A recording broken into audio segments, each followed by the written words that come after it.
यहाँ पर मैं हिंदी पढ़ाने के लिए उपस्थित हुई हूँ। हिंदी के अंदर हमने चैप्टर 2 ईदगाह उसके 2 वीडियो हमने देखे और ये जो तीसरा पार्ट है उसमें हम आगे कहानी दोहराएंगे। आगे की कहानी में हमने यहाँ तक देखा था कि लेखक का परिचय देखा, प्रेमचंद के बारे में जानकारी प्राप्त की। उसके बाद यहाँ पर उनके गांव में कैसा माहौल था, ईद जाने के लिए सब लोग कितनी तैयारियां कर रहे थे उसके बारे में जानकारी प्राप्त की। यहाँ पर दादी अमीना ईद को कोसती हैं, यहाँ तक हमने देखा था कि जो ईद आई हुई है उनके घर में पैसे नहीं है, फिर भी सब लोग ईद मनाने के लिए जाना चाहते हैं। तो यहाँ पर दादी अमीना ईद को कोसती है कि ईद आई हुई है और घर में दाना और पैसा बिल्कुल नहीं है। तो यहाँ पर वो ईद को कोसती रहती है और वहाँ पर आगे हम कहानी दोहराएंगे कि हामिद अपनी दादी से मिलने की यानी अनुमति लेना चाहता है ईद जाने के लिए। तो आगे की कहानी हम पढ़ते हैं और समझने का प्रयत्न करते हैं। हामिद भीतर जाकर दादी से कहता है, तुम डरना नहीं अम्मा, मैं सबसे पहले आऊँगा।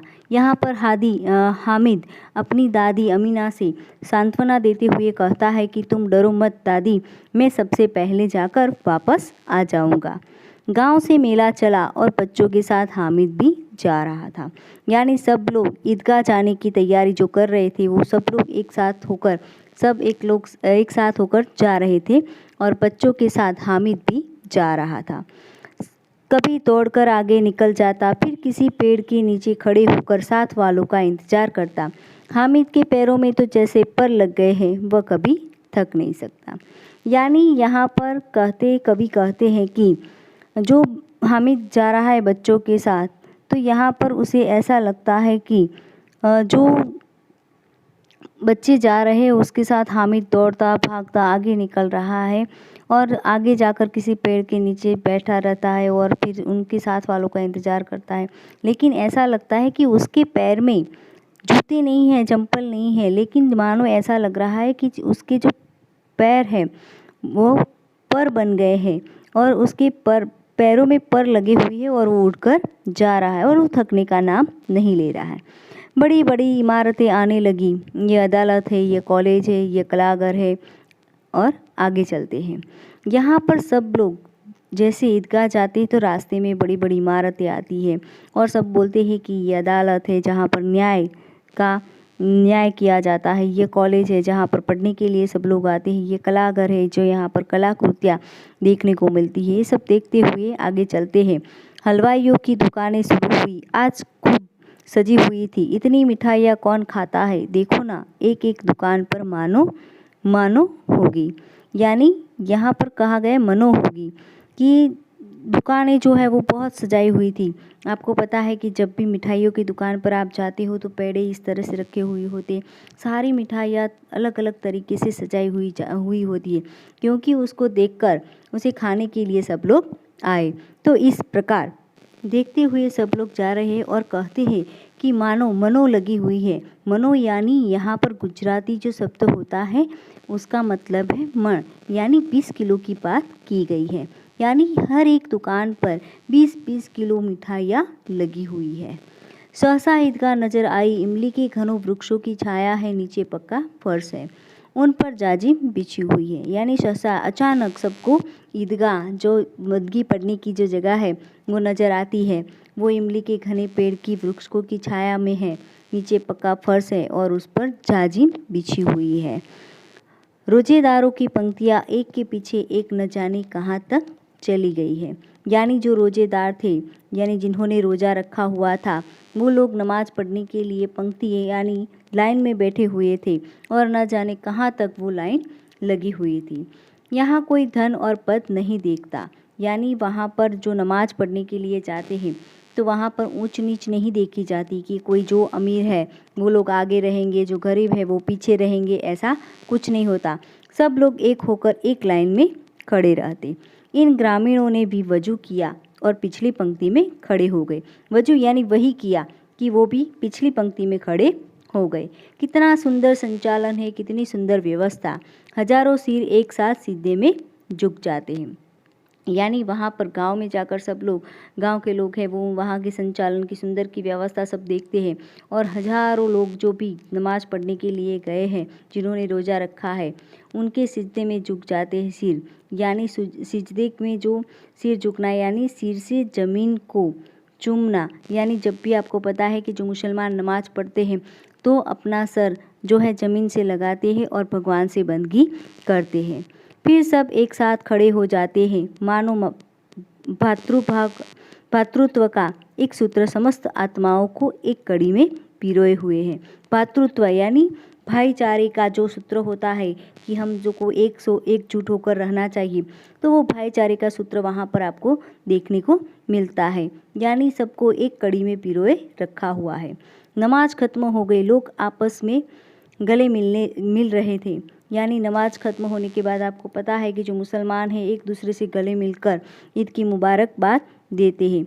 अब मिठाइयाँ और खिलौने की दुकानों पर धावा होता है। यानी जो गांव वाले लोग आए थे वो इसलिए आए थे कि नमाज पढ़ने के बाद वो मिठाइयों की दुकान में जाकर मिठाइयाँ खा सके और जो बच्चे थे वो खिलौने खरीद सके। ग्रामीणों का यह दल इस विषय में बालकों से कम उत्साही नहीं था। यानी उनका जो दल था, जो बड़े लोग थे, वो बच्चों से भी ज़्यादा उत्साही थे। यह देखो हिंडोला है, यह पैसा देकर चढ़ जाओ, एक पैसा देकर चढ़ जाओ। यानी यहाँ पर कहते हैं कि जो ये हिंडोला है, यानी झूला, जो हिंडोले होते हैं झूले जैसा ऊपर जाता है चकटोर की, जैसे हम जानते हैं जहाँ पर आप मेले में जाते हैं वहाँ पर देखते होंगे। तो यहाँ पर उसमें चढ़ने की बात कही है, लेकिन उसमें पैसे लगते हैं, आपको एक पैसा देकर उसमें बैठना होता है। कभी आसमान पर जाते हुए मालूम होता है, कभी ज़मीन पर गिरते हुए। यानी जो झूला होता है उसमें ऐसा लगता है कि कभी हम आसमान में जा रहे और कभी ऐसा लगता है कि हम ज़मीन पर गिर रहे। ये चरखी है, लकड़ी के हाथी, घोड़े और ऊंट छड़ों से लटके हुए हैं।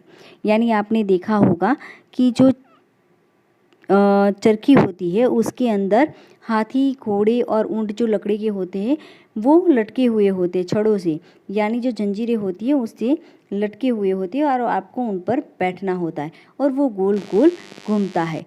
तो उसकी बात यहाँ पर कही गई है, एक पैसा देकर बैठ जाओ और 25 चक्करों का मजा लो। यानी उसमें बैठने के लिए भी एक पैसा लगता है और आपको पूरे 25 चक्कर लगाते हैं। यानी उस पर बैठाकर आपको 25 चक्करों का मज़ा दिलाते हैं। मसूद, महमूद, मोहसिन, नूरे और सम्मी इन घोड़ों पर बैठते हैं। हामिद दूर खड़ा है, 3 पैसे तो उसके पास है, उनके कोस का 1/3 जरा सा चक्कर खाने के लिए नहीं दे सकता। यानी यहाँ पर जो हामिद था उसके सारे मित्र उस पर बैठते हैं, लेकिन हामिद दूर खड़ा होकर सोचता है कि उसके पास 3 पैसे तो है, लेकिन अपने कोस यानी अपने खजाने से 1/3 यानी तीसरा भाग जो 3 पैसे थे उसमें से 1 पैसा जो वो इस चक्कर खाने के लिए नहीं दे सकता। सब चरखियों से उतरते हैं, खिलौनों लेंगे। इधर दुकानों की कतार लगी हुई है। यानी सब चरखियों से उतरकर सोचते हैं कि अब हम खिलौने लेंगे। इधर दुकानों की कतार लगी हुई थी, पंक्ति, बहुत सारी दुकानें वहाँ पर थी। तरह तरह के खिलौने हैं, सिपाही और गुजरिया, राजा और वकील, भिश्ती और धोबी। यानी वहाँ पर तरह तरह के खिलौने उनको दिखाई देते हैं। सिपाही और गुजरिया, यहाँ पर गुजरिया जो शब्द है वो आपके लिए नया है। गुजरिया यानी गुजरी जाति की स्त्री, ऐसा भी कहा जाता है। यानी सिपाही में जो स्त्रीलिंग जो स्त्रियाँ होती है उसके लिए भी गुजरिया शब्द माना जाता है। उसके अलावा जो धोबी लोग होते हैं वो नाचने के लिए पैरों में जो घुंघरू बांधते हैं, जो घुंघरू टाइप जो चीज़ होती है वो बांधते हैं, उसे भी गुजरिया कहा जाता है। राजा और वकील, आपको पता है कि राजा कैसा होता है और वकील। भिश्ती और धोबिन, यहाँ पर भिश्ती जो है वो आपके लिए नया है। मशक में पानी ढोने वाला जो व्यक्ति होता है, यानी आपने देखा होगा कि कहीं फिल्म में भी और कहीं सीरियल में भी, तो कि उसमें चमड़ी की जो चीज़ होती है उन पर पीठ पर लगी हुई होती है और उसमें पानी भरकर वो ऊंचाई पर जहाँ पर वो रहते हैं वहाँ पर ले जाते हैं। वाह, लगता है अब बोलना ही चाहते हैं। यानी वो खिलौने हूबहू ऐसे लग रहे थे जैसे मानो वो खुद वहाँ पर बैठे हुए हो और खुद वो बोलने के लिए ऐसे ही अभी वो बोल पड़ेंगे, ऐसा महसूस होता था। महमूद सिपाही लेता है, खाकी वर्दी और लाल पगड़ी वाला, कंधे पर बंदूक रखे हुए मालूम होता है। यानी जो महमूद ने सिपाही लिया था, वो सिपाही ने खाकी वर्दी पहनी हुई थी, लाल पगड़ी पहनी हुई थी और कंधे पर बंदूक भी रखे हुए मालूम होता था। अभी कवायद किए चला आ रहा है। कवायद यानी जो परेड होती है, आपको पता है कि जो सिपाही होते हैं वो सुबह सुबह परेड करते हैं और उसे हम दैनिक व्यायाम भी कह सकते हैं। मोहसिन को बिस्ती पसंद आया, यानी मोहसिन को कौन पसंद आया? बिस्ती, यानी जो पानी भरने की जो मशक अपने शरीर पर लेकर जो पानी ढोने के लिए जाता है, वो बिस्ती उसे पसंद आ जाता है। कमर झुकी हुई, ऊपर मशक रखे हुए, मशक का मुंह एक हाथ से पकड़े हुए हैं। यानी मशक यानी चमड़े का जो थैला होता है, मैंने आपको पहले भी बताया, जो चमड़े का थैला था वो कंधे पर रखा हुआ था, इसलिए उसकी जो कमर थी वो थोड़ी झुकी हुई थी।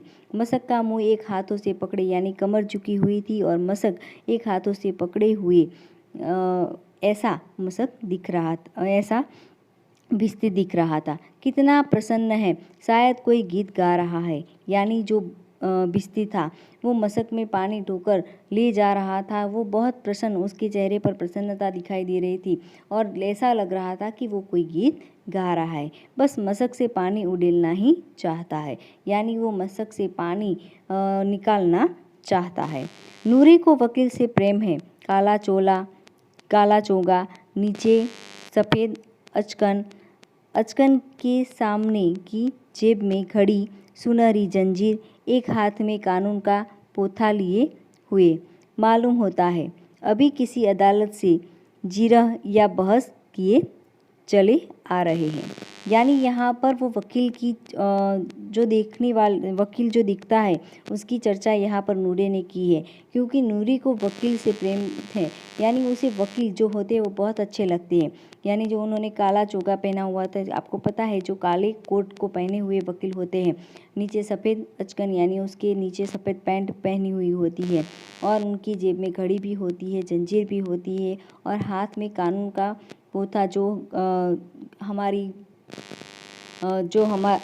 गीता होती है, जो उनके हाथों में होती है, जो शपथ हमारे कानून का जो पोथा होता है, जो इसके अंदर शपथ दिलाई जाती है कि जो मैं कहूँगा वो सच कहूँगा, सच के अलावा कुछ नहीं कहूँगा, तो वो कानून का जो पोथा होता है वो भी उनके पास रहता है। अभी किसी अदालत से जिहर या बहस किए चले आ रहे हैं। यानी बहस, यानी आपको पता है कि अदालत के अंदर दोनों वकील जो आमने सामने बहस करते हैं, जिरह करते हैं, यानी आमने सामने जो बातचीत करते हैं उसकी बात कह रही है कि वो बहस करते हुए चले आ रहे हैं। ये सब दो पैसों के खिलौने हैं। हामिद के पास कुल 3 पैसे हैं। इतने महंगे खिलौने कैसे ले? यहाँ पर प्रश्न किया गया कि इतने महंगे खिलौने कैसे ले हामिद, क्योंकि हामिद के पास तो 3 पैसे ही थे और ये दो पैसे के खिलौने थे और ऐसे में ये हामिद खिलौने नहीं खरीद सकता। खिलौना कहीं हाथ से छूट पड़े तो चूर चूर हो जाएगा। यहाँ पर मुहावरा बनता है कि चूर चूर हो जाना यानी पूरी तरह नष्ट हो जाना। यानी हामिद सोचता है कि ये खिलौने लेने से क्या फ़ायदा, अगर हाथ से गिर गया तो वो चकनाचूर हो जाएगा, पूरी तरह से नष्ट हो जाएगा। जरा पानी पड़े तो सारा रंग धुल जाए, ऐसे खिलौने किस काम के, उन्हें लेकर वह क्या करेगा। यानी हामिद सोचता है कि अगर गिरने से टूट जाएंगे, अगर पानी पड़ता है उस पर तो सारा जो रंग है वो निकल जाएगा, तो ऐसे खिलौने वो लेकर क्या करेगा, ये वह सोचता है। खिलौने के बाद मिठाइयाँ आती हैं। किसी ने रेवड़ियाँ ली है, किसी ने गुलाब जामुन, किसी ने सोन हलवा मज़े से खा रहे हैं। यानी यहाँ पर मिठाइयाँ की बात की है, जो रेवड़ी होती है, गुलाब जामुन की बात है, सोन हलवा की बात है, तो सब लोगों ने जो उनकी पसंद का था वो सब वो लेते हैं और मज़े से खा रहे हैं। हामिद बिरादरी से पृथक है। यानी हामिद बिरादरी यानी जो बच्चों की जमात थी, जहाँ पर बच्चे खड़े थे, वो उससे अलग रहता है। पृथक यानी अलग खड़ा हुआ है। अभागे के पास 3 पैसे हैं, क्यों नहीं कुछ लेकर खाता, ललचाई आंखों से सबकी ओर देखता है। यानी जो उनकी जमात, जो बिरादरी के बच्चे थे, वो सोचते हैं कि हामिद के पास वैसे तो 3 पैसे हैं तो वो क्यों नहीं लेता, अपने पैसों से मिठाई, और हमारे सामने इस तरह से ललचाई आंखों से क्यों देख रहा है, वो सबकी ओर क्यों देख रहा है। उसके पास पैसे तो है, वो पैसों से मिठाई खरीद सकता है। यहाँ पर जो हमने कहानी पढ़ी वो कहानी को आपको समझने का प्रयत्न करना है और उसमें जो भी शब्दार्थ और मुहावरे हमने देखे हैं वो आपको आपकी नोटबुक में लिखने हैं। उसका पिक मैं आपको बाद में भेज दूंगी। वीडियो खत्म होने के बाद तुरंत आपको वह पिक मिल जाएगा, तो वह पिक आपको उसमें से आपकी नोटबुक में लिखना है और इस कहानी को आपको समझना है और अच्छी तरह से याद करना है और उसके रिलेटेड जो भी प्रश्न आते हैं वो एग्जाम में पूछे जा सकते हैं, तो उन प्रश्न की भी आपको तैयारी करनी है। Thank you very much.